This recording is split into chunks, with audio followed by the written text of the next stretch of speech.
Heyo, minasan, konnichiwa, ishashiburi desu. Ayan, long time no see everyone. And welcome back to our YouTube channel, Tanapi House. And guys, ipapakita ko sa inyo yung ginagawa ko ngayon at update na lang sa live. And tara, samahan nyo ako ngayon. Ayan, nakikita nyo naman yung, ayan, ang daming bato.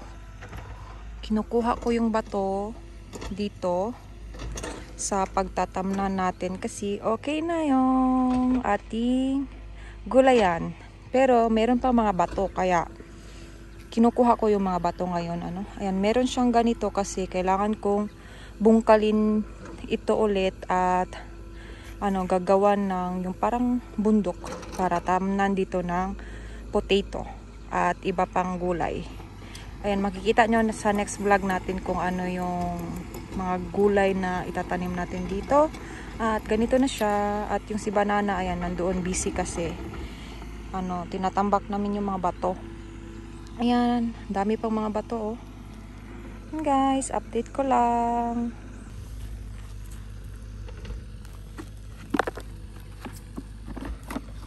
Ayan siya.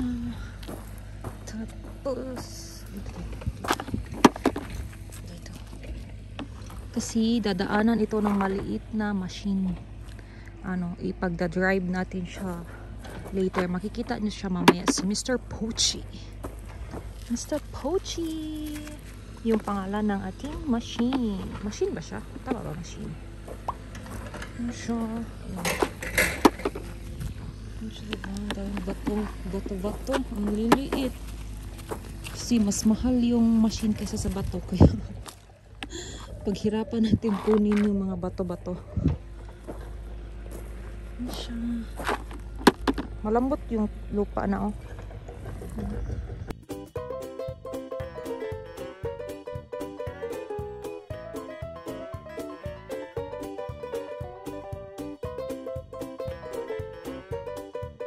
Ayan guys, kinuha ko yung ito, balat ng palay or bigas. Nakuha namin ito ng libre last year. May picture ako niyan. Ipapakita ko sa inyo ito.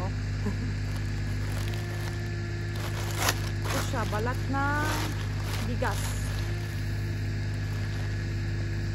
Ito yung ilalagay natin dito sa lupa kasi i-ready natin ito para sa pagtanim ng patatas. Sabi ko kanina, diba, itataniman ko siya ng patatas. Yan. At ito yung ilalagay ko dito sa ating, parang abuno na siya eh.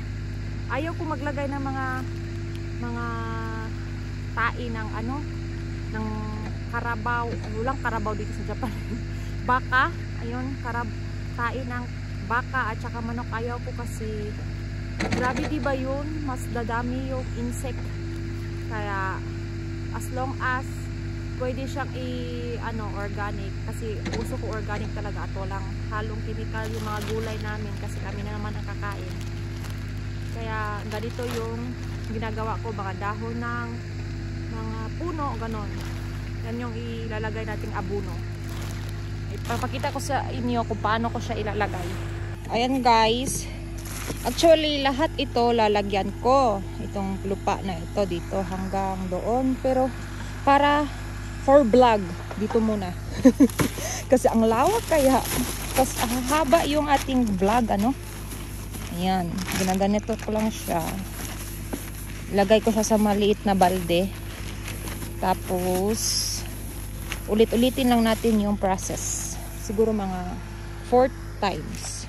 At ita-timelapse ko na lang kayo tignan nyo tuloy. Ita-timelapse ko na lang kayo para madalian yung vlog natin. Ayan.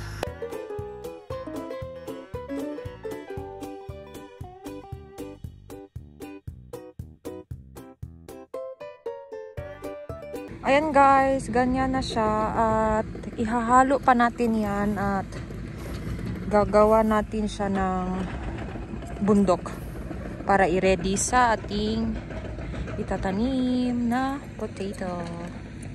Ayan guys, ito yung si Mr. Pochi, yung tawag or pangalan niya. Yanma yung brand.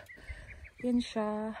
At ito nahalo na ni asawa kanina. At ito pa yung itsura na hindi nahalo ano. At ito yung konting gawa ko. Hindi ko lang na-videohan kasi ginawa niya ito eh. At ita-timelapse ko kayo kung paano siya maghalo. Ayan.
Ayan guys, last na itong nadaanan ko kanina.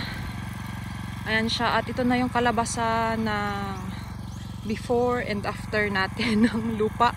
Yung vlog natin ngayon is ready for, ano lang siya, magre-ready tayo para sa ating pagtamnan na gulay. Kasi kailangan i-ready muna yung lupa bago natin pagtamnan ng gulay para meron silang mga vitamins hindi lang lupa yung makakain ng gulay natin para maganda yung tubo. Ayan, ipapakita ko sa inyo ngayon yung ating last na paghuhukay.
Ayan, tapos na siya. Ayan siya guys, tapos na ang ating pag-ready ng ating paghukay ng lupa. At sa susunod na vlog, magtatanim na tayo ng potato at hindi ko pa alam kung anong itatabi ko sa kanya. Ayan. Ayan guys, natapos na natin yung ating kunting paghuhukay at nag-ready na tayo ng ating lupa na pagtatamnan ng ating gulay. And hindi ko pa sila tapos. Ayan, malaki-laki pa yung trabaho natin sa susunod na video. Hopefully mag-vlog ako. Kasi minsan nahihirapan ako mag-vlog at saka mag-ready ng ating pagtatamnan. At sana nagustuhan nyo yung ating video ngayon at meron kayong natutunan. At huwag kalimutan mag-subscribe, like, and share para ma-notify ka sa next video. And see you to our next vlog guys. And God bless you all. Bye bye. Arigatou gozaimashita.